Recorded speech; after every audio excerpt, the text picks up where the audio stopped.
যেখানে অন্য দলের নেতারা নেতৃত্বের জন্য প্রয়োজনে পাবলিককে মেরে ফেলবে, পিষে ফেলবে। আল্লাহ শুকরিয়া আপনারা জামাত ইসলামী করেন।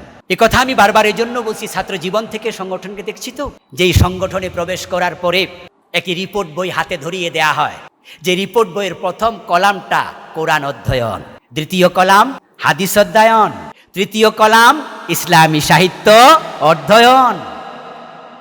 যেই আল্লাহ ইলমকে এক নম্বরে রেখেছেন, সে আল্লাহর বিধানকে আমরা জামাত ইসলামী এক নম্বরে রেখেছি।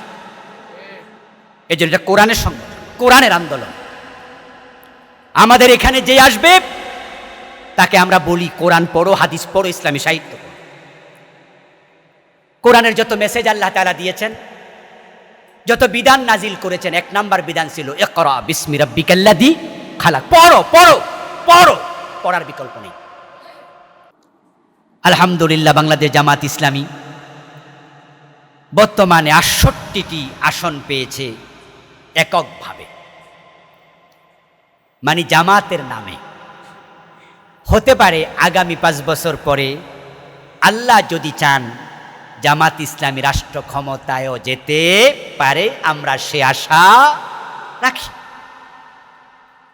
জামাত পাশ করার কারণে ঠিক যে আসনগুলোতে পাশ করেছে, ওই আসনগুলোতে অন্য দল থেকে জামাতে যোগ দিলে এমপির সুনজর পাওয়া যাবে, হয়তো রাস্তায় ছোটোখাটো একটু দোকান দেয়া যাবে,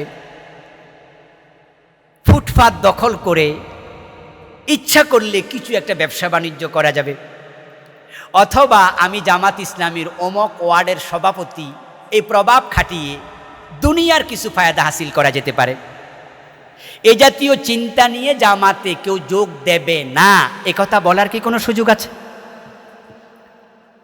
একটি দল যখন রাষ্ট্র ক্ষমতার কাছাকাছি যায়, তখন সে দলে ভুল নিয়তে লোক যোগ দেওয়ার সংখ্যা তুলনামূলক বেড়ে যায়। আপনারা যে মুনাফিক আব্দুল্লাহ ইবনে উবাইর নাম শুনলেন কিছুক্ষণ আগে, আমি বললাম মাক্কি জীবনে একজন মুনাফিকের নাম কেউ বলতে পারবেন না। নবীজি সাল্লাল্লাহু আলাইহি সাল্লামের নবুয়তের জিন্দেগি ছিল 23 বছর, তার মাঝে মক্কায় রাসূল কেটেছেন উনার সময় 13 বছর। নবুয়তের 23 বছরের মাঝে সবচেয়ে বেশি সময় কি মক্কায় না মদিনা? আর অঙ্কের হিসাব তো সহজ কথা বলুন, 13 বছর মক্কায় হলে বাকি থাকে কয় বছর? 10। তাহলে সময়টা বেশি রাসূল কোথায় দিয়েছিলেন? মক্কায়। একজন মুনাফিকের নাম বলুন, পাবেন না। কারণ মক্কায় ইসলাম গ্রহণ করলে শুধু মাইজ, খাব্বাব, খুবাইব, বেলাল, আম্মার। তাকিয়ে দেখেন মক্কা ইসলাম যখন গ্রহণ যারা করেছে শুধু মাইজ। আর বিপদের সময় মুনাফিক হয় না তৈরি। তখন যারা মুমিন ছিলেন প্রত্যেকের ঈমান ছিল পাহাড়ের মতো অচল অবিচল। কিন্তু মদিনায় রাসূল যখন গেলেন হিজরতের পরপর, মদিনার লোকেরা ওনাকে প্রেসিডেন্ট বানাইয়া দিল। তখন রাষ্ট্র ক্ষমতা ইসলাম আস্তে আস্তে করে যাচ্ছে, তাই সেখানে মুনাফিকের দলও আস্তে আস্তে যোগ দিয়েছে। তো জামাত ইসলামী এখন ৬৮ আসন, সামনে ১৫০ আসনের বেশি আমরা আশা করছি ইনশাআল্লাহ। আমাদের দলেও দুর্বল লোকের যোগ দেওয়ার সম্ভাবনা আছে না নাই? যারা আখেরাতের চিন্তা মাথায় না রেখে দুনিয়ার কোনো স্বার্থে এই দলে যোগ দেবে, তারা দলে যোগ দেওয়ার পরও আখেরাতে সফল হতে পারবে না। জামাত ইসলামী ক্ষমতায়, তাই আপনি দুনিয়ার সুযোগ নিতে চান, আপনার ইখলাসে ঘাটতি হয়ে গেল। যদি আখেরাতের সফলতা চান, ইখলাস অটুট রাখুন, দুনিয়া যেন আপনাকে টাচ করতে না পারে। ইখলাস কি? ইখলাস হচ্ছে তারকুর রিয়া। ইখলাস মানে হচ্ছে প্রত্যেকটি ইবাদতেই শুধু আল্লাহর উদ্দেশ্য থাকবে, দুনিয়ার কাউকে দেখানোর মানসিকতা থাকবে না। হুয়া তাবাররি আন কুল্লি মা দুনাল্লাহ। ইখলাস মানে হচ্ছে আল্লাহর সন্তুষ্টি ছাড়া কোনো কাজের পিছনে অন্য কারো চিন্তা মাথায় ঢুকানো যাবে না। ইবাদত শিরক মুক্ত হবে, রিয়া মুক্ত হবে। এখন ইবাদত শব্দ বললেই তো আমাদের মস্তিষ্ক চলে যায় নামাজ, রোজা, হজ, জাকাত ইত্যাদির দিকে। কিন্তু আমি আপনাদেরকে বলতে চাই, ইবাদত বলতে কি শুধু নামাজ রোজা? ওয়ামা খালাকতুল জিন্না ওয়াল ইনসা ইল্লা লিয়াবুদুন। আল্লাহ তাআলা বলছেন, আমি মানুষকে, জিনকে বানিয়েছি আমার ইবাদতের জন্য। তাহলে আপনি যতক্ষণ মানুষ ততক্ষণ আপনার ইবাদত। এই জন্য একজন ব্যক্তি যখন মানুষ থাকে তখন তার প্রতিটা কাজকে ইবাদতে পরিণত করার চেষ্টা করার তার জন্য ম্যান্ডেটরি। আপনার থুতু ফেলা ইবাদত, আপনার ঘুমিয়ে থাকা ইবাদত, আপনার চুল কাটা ইবাদত। ইভেন আপনি যখন টয়লেটে ঢুকে 10 মিনিট টয়লেটে পার করবেন, আপনার টয়লেটের 10 মিনিটকেও ইবাদতে রূপান্তরিত করতেই হবে। ইবাদত কি? হুয়া কাযাউল হায়াত বিহাসবি আওয়ামিরিল্লাহি তাআলা ওয়া নওয়াহি। ইবাদত মানে হচ্ছে আপনি আমার জীবন আল্লাহ এবং রাসূলের বিধিবিধানের আলোকে পরিচালিত করার নাম। বাম পা দিয়ে টয়লেটে ঢুকবেন, ডান পা দিয়ে বের হবেন, নির্দিষ্ট দোয়া পড়ে ঢুকবেন, নির্দিষ্ট দোয়া পড়ে বের হবেন। নবীজি সুন্নাহ ফলো করে 10 মিনিট টয়লেটে থাকলে এই 10 মিনিট আল্লাহ আমলনামায় ইবাদত হিসাবেই লিখবেন। নবীজি সাল্লাল্লাহু আলাইহি সাল্লাম ডান কাতে ঘুমাতেন, অজু করে ঘুমাতেন, নির্দিষ্ট দোয়া পড়ে ঘুমাতেন, আবার ঘুম থেকে উঠে নির্দিষ্ট দোয়া পড়তেন। আপনি যদি এই সুন্নাহ ফলো করে 6 ঘন্টা ঘুমিয়ে থাকেন, এই 6 ঘন্টা আল্লাহ ইবাদত হিসাবে আমলনামায় লিখবেন। নবীজি সাল্লাল্লাহু আলাইহি সাল্লাম খেয়েছেন, মা আতাকুমুর রাসূলু ফাখুযুহু ওয়া মা নাহাকুম আনহু ফান্তাহু। নবীজি যা করেছেন করো, তিনি যা ছেড়েছেন ছাড়ো, এটা ইবাদত। হাত্তা তাজআলাল লুকমাতাল্লাতী ফি ইমরাতিক। নবীজি সাল্লাল্লাহু আলাইহি সাল্লাম বলেন, তুমি তোমার স্ত্রীর মুখে যদি একটা লোকমা তুলে দাও, তাহলে ওই এক লোকমা খাবার এটা আল্লাহ তোমার সাদাকা হিসাবে, ইবাদত হিসাবে আমলনামায় লিখবেন। তাহলে শুধু নামাজ রোজা ইবাদত? আজকের এই প্রোগ্রামে এসেছেন, রওনা দিয়েছেন আসরের পরপর, ফিরতে হতো রাতের 11টা বেজে যাবে।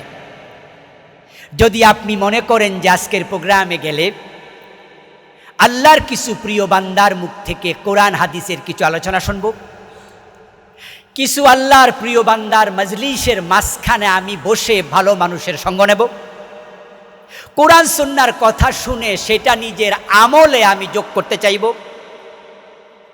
এই ভালো চিন্তা নিয়ে যদি আপনি 5 ঘন্টা আজকের প্রোগ্রামে থাকেন, এই 5 ঘন্টা ইবাদত হিসাবে আল্লাহ লিখবেন। তাহলে আমাদের জীবনের কোন অংশ ইবাদত নয়?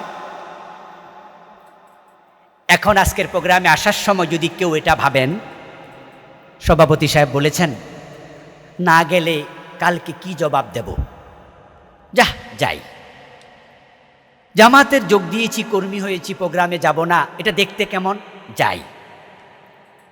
জামাতে যোগ দিয়েছি, এখন কর্মী হলে পরবর্তী কয়দিন পরে রোকন হয়ে যাব, তারপর যেহেতু আমাদের মিলন ভাই ক্ষমতায় আছে এমপি, আর আমি একজন রোকন, আগামী 4 বছর কিছু সুযোগ সুবিধা পাবো, তাই যাই।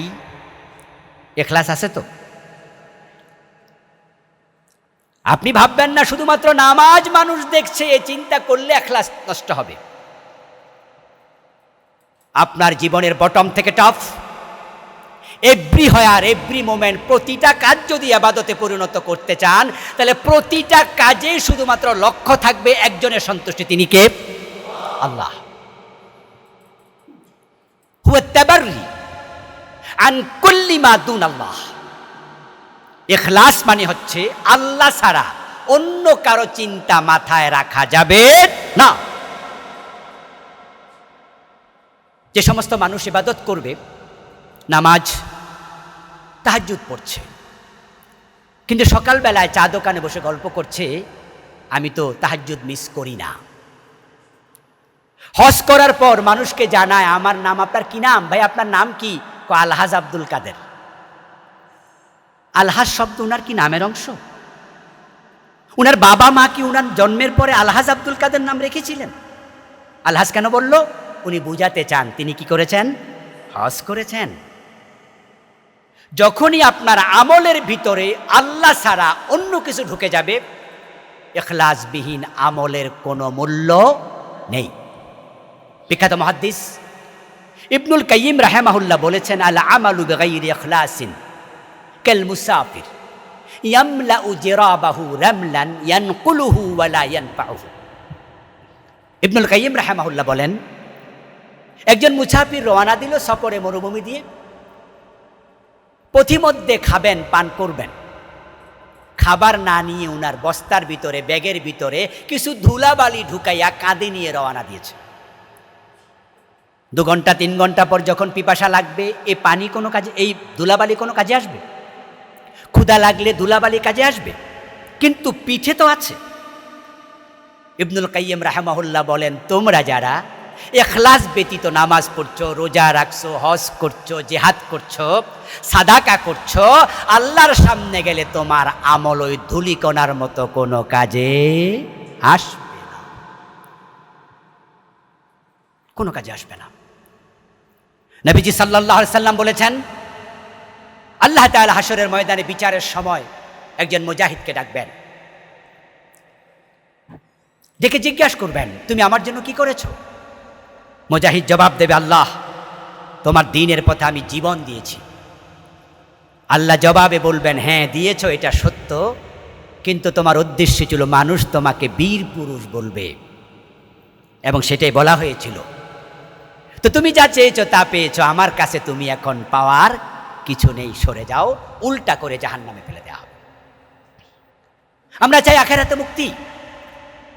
আল্লাহ তাআলা মানুষের আমল ওজন দেওয়ার আগে একটি ঘোষণা দেবেন, সহিহ মুসলিমে এসেছে, ইয়াকুলুল্লাহু আযজা ওয়া জাল্লা আনা আগনা শুরাকাই আনি শিরক মান আমিলা আমালান ওয়া আশরাকা মাইয়া গায়রুহু তারাকতু। নবীজি বলেন, আল্লাহ তাআলা ঘোষণা দেবেন, ও দুনিয়ার মানুষেরা শোনো, হাসরের লোকেরা শোনো, তোমরা যারা দুনিয়ায় আমল করেছো, কিন্তু আমলে শুধু আমার সন্তুষ্টি চিন্তায় ছিল না, অন্য কোনো চিন্তা ছিল, আনাগনা শোরাকানি শিরক, তোমার এই জাতীয় শিরিক থেকে আমি আল্লাহ মুক্ত, তারা তুহু, তোমার আমল কাজকে ফেলে দিলাম। এজন্য আমরা যারা চাই আমাদের নেকের পাল্লা ভারী হোক, তাহলে আমাদের সকল আমলের পিছনে উদ্দেশ্য থাকবে শুধু আল্লাহর সন্তুষ্টি। দ্বিতীয়, বিশুদ্ধ ইলম। আপনার আমল ততক্ষণ পর্যন্ত সহি হবে না যতক্ষণ পর্যন্ত এটা সুন্নাহর আলোকে সম্পাদিত হবে না। এই জন্য প্রত্যেকটি আমলের জন্য ইলম শিখা ফরজ। যে আমল ফরজ, সে আমলের ইলম শিখাও ফরজ। আমার দিনী ভাইয়েরা, আপনাদের থেকে আমি একটু অনুভূতি জানতে চাই। আপনাদের ইলম আইকিউ একটু শেয়ার করুন আমার সাথে। ইসলামে ইলম আগে না আমল আগে? আর একটু জোরে বলুন। আলহামদুলিল্লাহ, সহি সমাজ, সহি বুঝ। এই দেশে 40 বছর ধরে নামাজ পড়ে সূরা ফাতিহা বিশুদ্ধ পারে না এমন নামাজি নাই। সে বুঝলই না যে তার নামাজের আগে সূরা ফাতিহা বিশুদ্ধ শিখাটা ফরজ ছিল। সে আমল ধরেছে, ইলম ছেড়েছে। আল্লাহ শুকরিয়া, আপনারা জামাত ইসলামী করেন। এ কথা আমি বারবার এই জন্য বলছি, ছাত্র জীবন থেকে সংগঠনকে দেখছি তো, যেই সংগঠনে প্রবেশ করার পরে একটি রিপোর্ট বই হাতে ধরিয়ে দেয়া হয়, যে রিপোর্ট বইয়ের প্রথম কলামটা কোরআন অধ্যয়ন, দ্বিতীয় কলাম হাদিস অধ্যয়ন, তৃতীয় কলাম ইসলামী সাহিত্য অধ্যয়ন। যেই আল্লাহ ইলমকে 1 নম্বরে রেখেছেন, সে আল্লাহর বিধানকে আমরা জামাত ইসলামী 1 নম্বরে রেখেছি। এই জন্য এটা কোরআনের সংগঠন, কোরআনের আন্দোলন। আমাদের এখানে যে আসবে তাকে আমরা বলি কোরআন পড়ো, হাদিস পড়ো, ইসলামী সাহিত্য পড়ো। কোরআনের যত মেসেজ আল্লাহ তাআলা দিয়েছেন যত বিধান নাজিল করেছেন, 1 নাম্বার বিধান ছিল ইকরা বিসমি রাব্বিকাল্লাযী খালাক। পড়ো পড়ো পড়ো, পড়ার বিকল্প নেই। আমার সামনে আপনারা যারা আছেন, এখলাসওয়ালা নামাজওয়ালা এখানে আছে। আপনার নামাজে দারুণ এখলাস আছে, কিন্তু নামাজে 13টি ফরজ, 14টি ওয়াজিব। নামাজ কোন কোন কারণে ভেঙে যায়, নামাজের বিস্তারিত মাসআলা যাহা জানা উচিত, আমরা কি সকলে হাত তুলতে পারবো যে আমি সবগুলো শিখেছি? ইখলাস আছে, কিন্তু বিশুদ্ধ ইলমের অভাব আমাদের মাঝেও আছে। যদি আপনি চান আপনার আমলের পাল্লা ওজন হোক, ইলমের বিকল্প নেই। তলাবুল ইলমি ফারিদা আলা কুল্লি মুসলিম। আমি আপনাদেরকে অনুরোধ করব, প্রত্যেকটি ইবাদতের সাথে ইলমকে জড়িয়ে নিন। যেমন সালাত আমরা 5 ওয়াক্ত পড়ি, আমরা কি চাইলে পারি না মিশকাতের কিতাবুস সালাতটা ফার্স্ট টু লাস্ট একটু পড়ে নিতে? আসান ফিকা সালাতের অধ্যায়টা ভালো করে পড়ুন, বেহেশতি জেওর সালাতের অধ্যায়টা ভালো করে পড়ুন। নামাজের যত মাসায়েল আছে, সিদ্ধান্ত যদি নেন, আমি বিশ্বাস করি সবগুলো মাসায়েল পড়তে 2-3 মাসের বেশি লাগবে না। হজের মাসায়েল, হজ করেছে কিন্তু হজের 3টা ফরজ বলতে পারে না। হজের 5-6টা ওয়াজিব আছে আমাদের জন্য, 6টা